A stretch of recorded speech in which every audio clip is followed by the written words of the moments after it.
महाराष्ट्र सरकार अब एक नए कानून के ऊपर बात कर रही है, जल्द ही वो आपके सामने भी आता हुआ दिखाई देगा।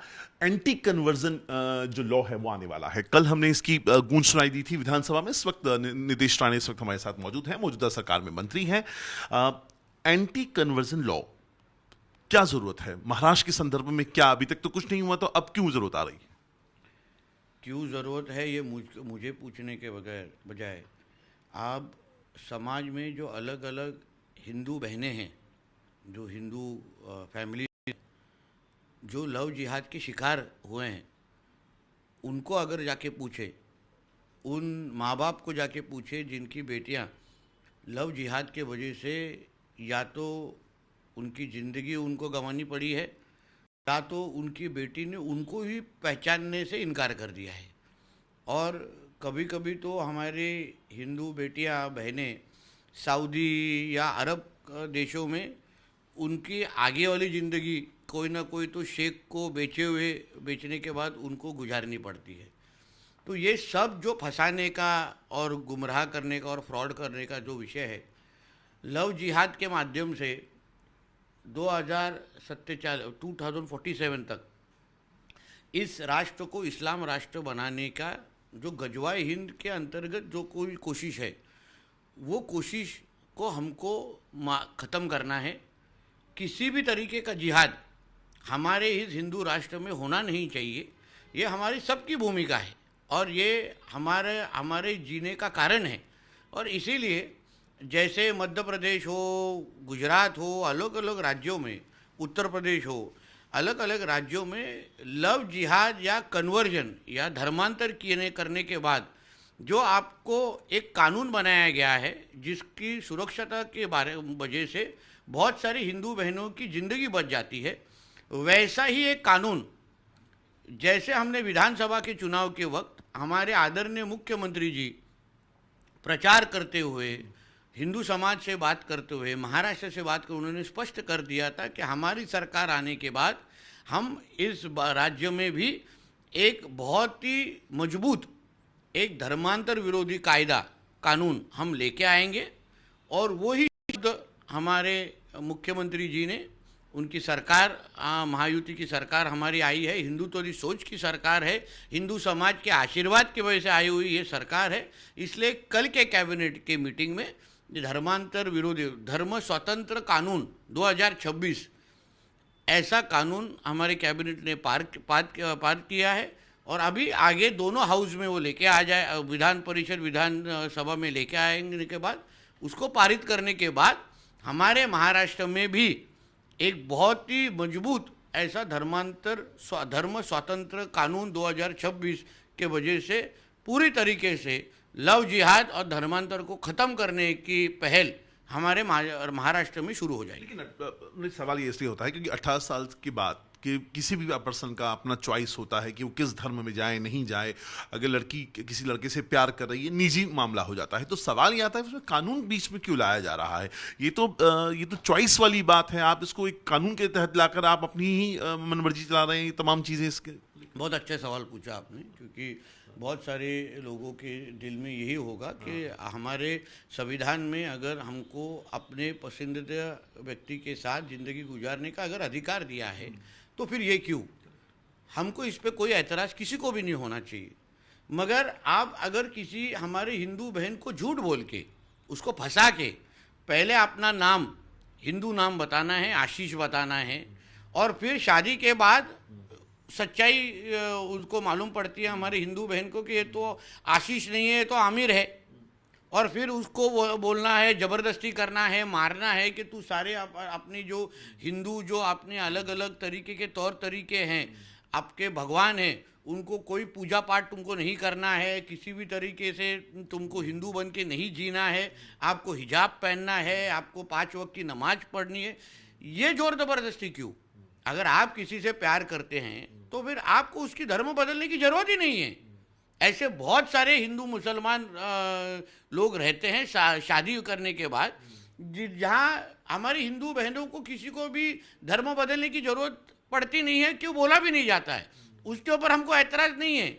मगर फंसा के, झूठ बोल के अगर तुम किसी को भी इस तरीके के अगर उनके धर्मांतर करोगे तो महाराष्ट्र में आपको कड़ी से कड़ी सजा इसके बाद मिलेगी। अभी हाल ही में एटीएस ने कार्रवाई करी, दो तरह की अलग अलग कार्रवाई हुई यवतमाल में और अहिल्यानगर में, जो रूरल इलाका आता है। एक मोडस ऑपरेंडी का पता चलता है जिसमें यंग फुटबॉल खेलने वाले बच्चों को रेडिकलाइज किया जा रहा है।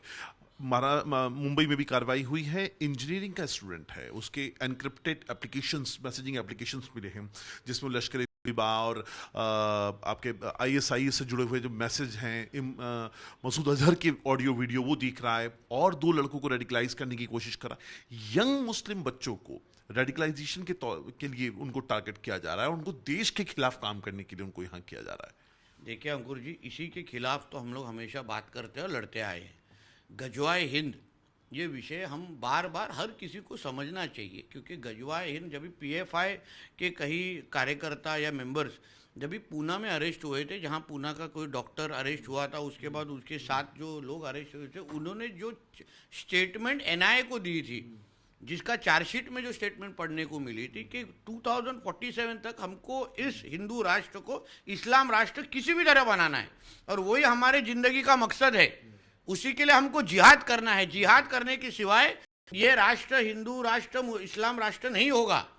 और उसके अंतर्गत ये सारी जो आपको कोई डॉक्टर मिल रहा है, कोई इंजीनियर मिल रहा है, मतलब रेडिकलाइजेशन के माध्यम से इस देश को इस्लाम राष्ट्र बनाना है। जो मॉडस ऑपरेंडी आपको यूरोप में दिख रही है, जो अभी यूके में दिख रही है, यूनाइटेड किंगडम में, लंदन में दिख रही है, अलग अलग देशों में इनका यही कोशिश है। यहाँ क्योंकि एक मजबूत हिंदुत्ववादी विचार सोच की सरकार नरेंद्र मोदी जी की है, अलग अलग राज्यों में मजबूत हिंदुत्ववादी विचार की सरकार है, इसलिए ये सारी चीज़ें एक्सपोज हो रही है। हमारे देश में हम ये इसको किसी भी तरीके से बढ़ने देंगे नहीं।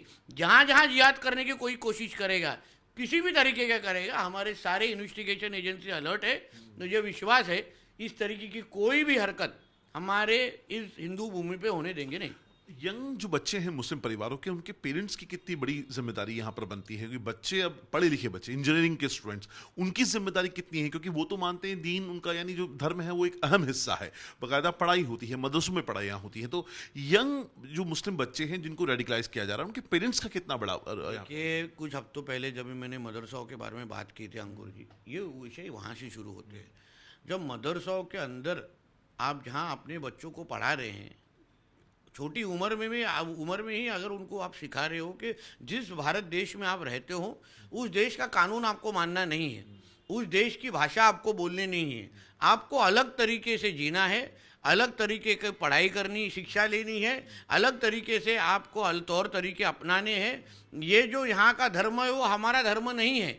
ये जो मदरसाओं में जो सिखाया जाता है, इसके वजह से ये सारी चीज़ें हैं। इसलिए मैंने कहा है ना कि मदरसा ये सारे जो है ये आतंकवादियों का अड्डे हैं। ये सारे जो आपको अलग आगे जाके डॉक्टर इंजीनियर के नाम पे जो आतंकवाद करने वाले आपको बच्चे दिखते हैं ना, उनकी शुरुआत मदरसों से ही होती है और वहाँ से जो सीख दी जाती है। इसलिए वहाँ आप उनके माँ बाप मदरसाओं में सिखाने में जो इमाम जो रहते हैं, उनकी जिम्मेदारी है ही, मगर वो पूरी करते हुए दिखते नहीं है। उनको इस देश का कानून, संविधान, डॉक्टर बाबा साहब अम्बेडकर जी का संविधान मानना ही नहीं है, उनको शरिया कानून ही लेके आना है।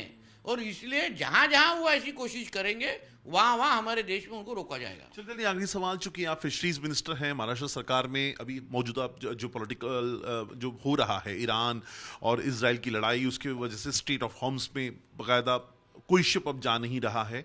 एक बड़ा व्यापारी तबका है जो महाराष्ट्र का है, जो सी फूड को भेजा करता था, उनके लिए एक बहुत बड़ी समस्या क्रिएट हो गई है कि माल जा नहीं रहा है।